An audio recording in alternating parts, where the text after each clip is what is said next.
Welcome to Comic Tropes. I'm your host, Chris. Today, we're going to be talking about the influence that Joe Kubert had on the comic book medium. It's an outsized impact. I mean, he's a beloved artist for his runs on books like Sgt Rock and Hawkman. He's also been an editor.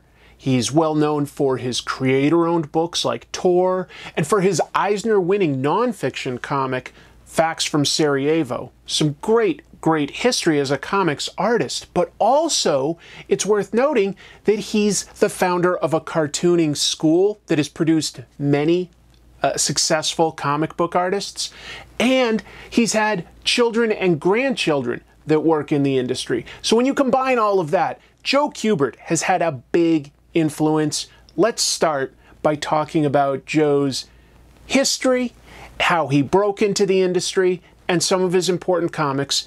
And before we do that, I just want to plug myself. If you could hit like and subscribe, that really helps. And if you really want to support the channel, there's a Patreon. As low as $1, you could support the channel. At $2 a month, you get an exclusive video every month.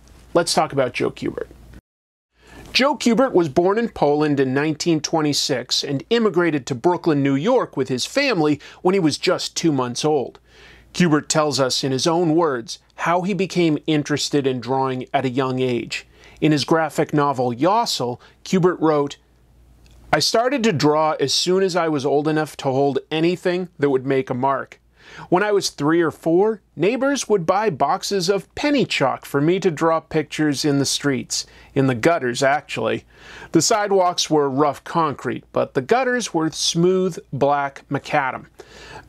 Better than a slate blackboard for chalk. I've always wanted to be a cartoonist."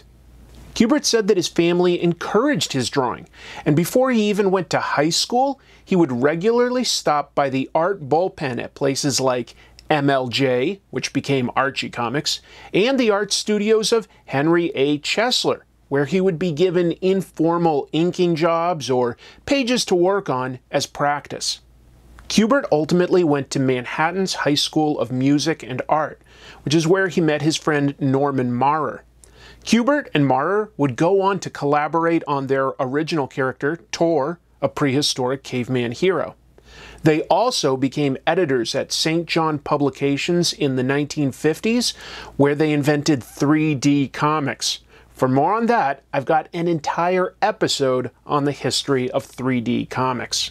Kubert's first paid published work was on a story called Volton in a 1942 issue of Catman Comics by Holyoke Publishing. Looking at it now, it's very hard for me to find the style he would develop. Maybe you could argue that the art has exaggerated musculature and the pacing and storytelling is similar to some of his later work.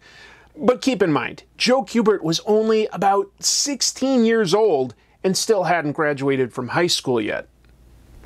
I'm just hitting on a few high-level bullet points here because Joe Kubert has a lot of work history, but as far as Golden Age artists go, Joe Kubert started about as young as anybody I've ever heard of. If you want to know more about his early work history and comics in the 40s in general, I definitely recommend his 1994 interview with The Comics Journal. Very insightful. But by the time he was 18, he was working professionally, he'd broken in at DC Comics, and was working on a character he would become famous for being associated with. In 1944, Joe Kubert illustrated a Golden Age story for Hawkman in The Big All-American Comic Book. Stylistically, we don't yet see his hallmark brushwork, but the characters exhibit a great sense of movement. There's a visceral quality and expressive line work. It's just a more uniform line weight than I think that we'll see a few years later. I would still point out that he has a nice composition in his storytelling, balancing clarity and detail. The narrative flow is intuitive, but he would still develop this with more dramatic angles soon enough. For instance, if we jump to Joe Kubert's art in the 1950s, his first issue using Tor, we see a lot more dynamic angles, a lot more attention to detail and depth. His characters are expressive with simmering intensity. At the tail end of the 1950s, Joe Kubert would co-create his most iconic character, Sgt Rock, with writer Robert Kanigher. Now, there were some sort of preliminary versions of Sgt Rock. There was a version called The Rock and Sgt Rocky. But I think it's fair to say that Joe Kubert definitely designed the personality and the look and really co-created the stories of who Sgt Rock is. Sgt Rock appeared in Our Army at War, and one of his best stories, in my opinion, is in issue 127 from February of 1963. I think this shows us a lot of what makes Kubert, Kubert. This issue was by Kanigher and Kubert and features a framing device of members of Sgt Rock's Easy Company trying to convince Benji that Rock isn't a stone face and can show emotions in the heat of battle. 4 different stories relay that to Benji. Ice Cream Soldier is always cool under fire, but talks about one time he and Sgt Rock were shell-shocked and unable to move on a beach while pinned down by enemy fire. Ice says that Rock started to panic as the tide came in, and Rock was about to drown, but somehow motivated himself to move when an enemy tank approached that could get behind Easy Company. Rock launched a grenade into the tank, saving everyone. Benji argues that proves that Rock didn't really crack.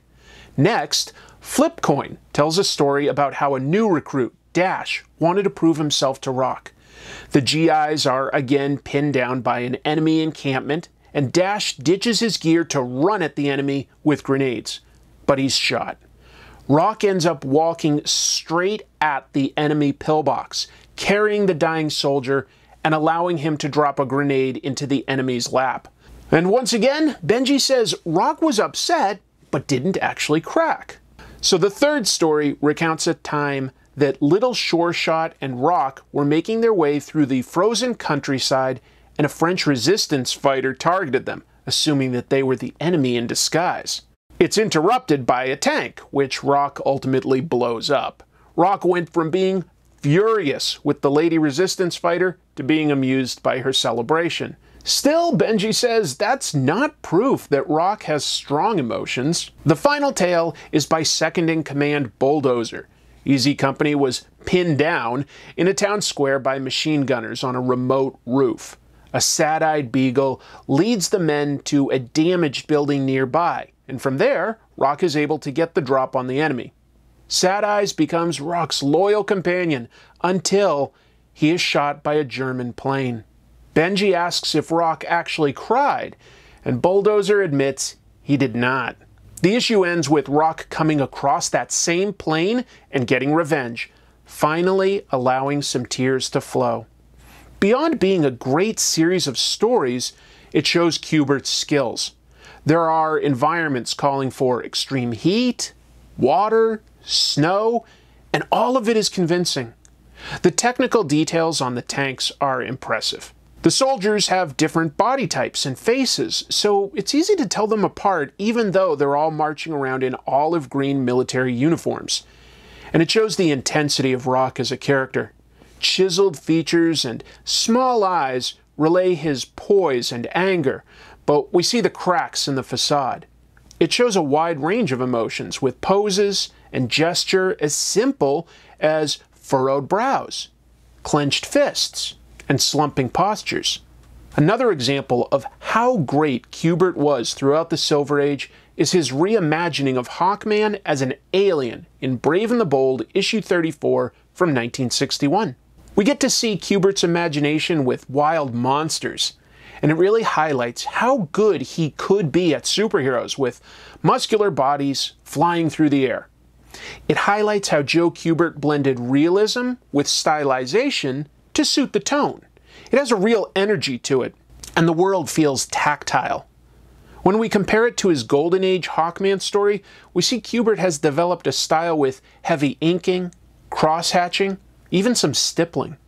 Things look very real and solid, worn and used.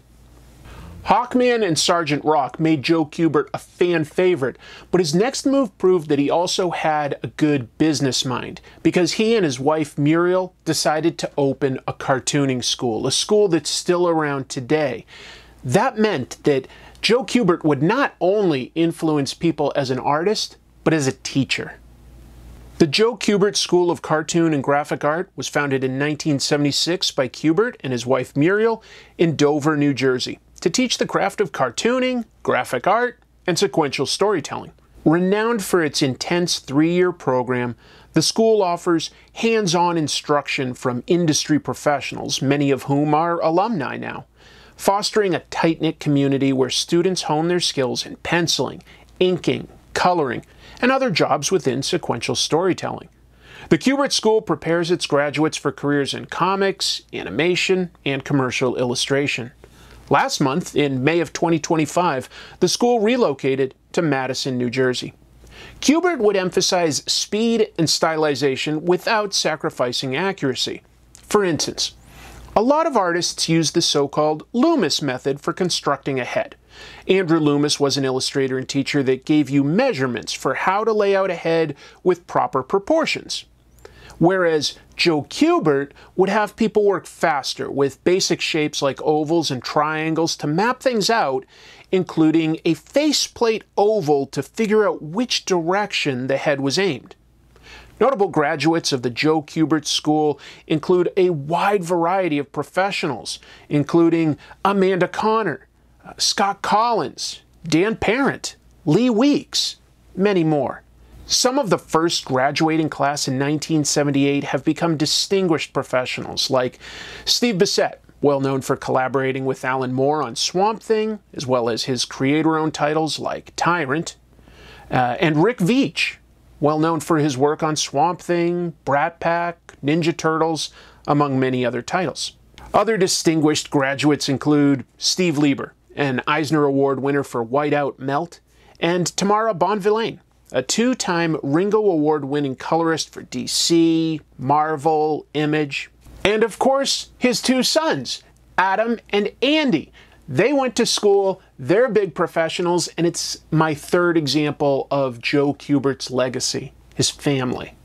Adam Kubert has illustrated top-tier titles like Wolverine, X-Men, and Superman over the years. Andy has drawn for Ultimate X-Men and Batman, co-creating Damian Wayne, among many other accomplishments.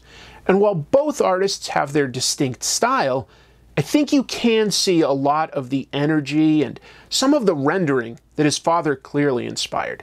But there's more. Katie Kubert is one of Joe's granddaughters and works as an editor in comics, having overseen titles for both DC and Marvel, including Harley Quinn and Guardians of the Galaxy. Emma Kubert is another granddaughter who works in comics and has illustrated books like Radiant Pink. As Joe Kubert moved into his later years, his interests changed. He would still do the occasional project for Marvel or DC, but began telling his own stories. For instance, in the 2000s, Kubert released 2 pencils-only graphic novels, Yossel and Jew Gangster, both fictional but based on real history and digging into his Jewish heritage. One of his most famous accomplishments was the non-fiction graphic novel Fax from Sarajevo, which earned him an Eisner. That was a 1996 book published by Dark Horse based on Joe Kubert's exchanges with European comics agent Irvin Rustmagic. In 1992, Irvin, his wife Adina, and children Maja and Edvin were trapped in their home during the Bosnia War. The book details Irvin's efforts to get his family safely out of the war-torn country. It's an incredible story, and Joe's art certainly highlights the humanity of the people involved. I think the realism of Kubert's work helps ground the story, but some of the more dynamic story beats with explosions feels a bit like pulp action to me. It's my sole critique of a book that's honestly fantastic. It tells a story of how real people are affected by war.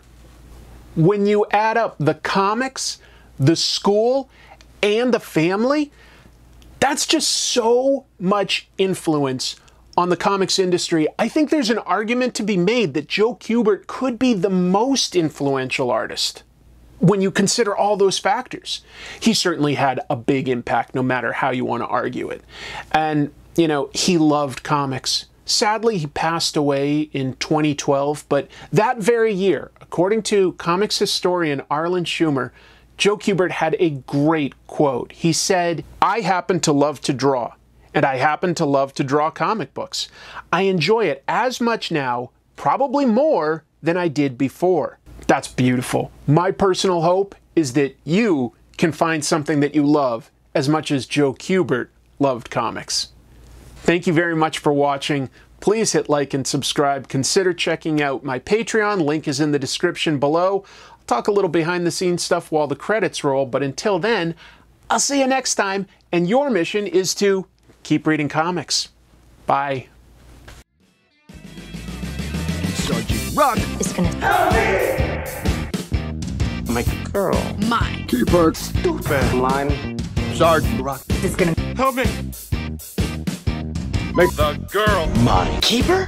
Bye. And make the girl Mine. Wave. Victory. Sign. Hello everybody, thank you so much for watching this far, very much appreciated. This was one of those episodes that takes me a little longer for a couple reasons.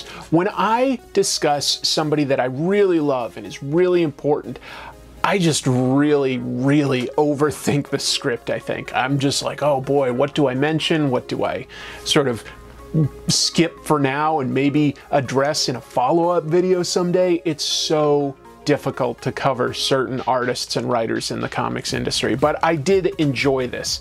It was a lot of fun for me to go back and read some old Sgt Rock. Sgt Rock is a really entertaining war comic. I hope you got something out of this. I'd love to hear in the comments below if you have a favorite Joe Kubert comic, and if not Joe Kubert, whether you might have a favorite comic by one of his students or his relatives. So please, I would love to hear about that stuff.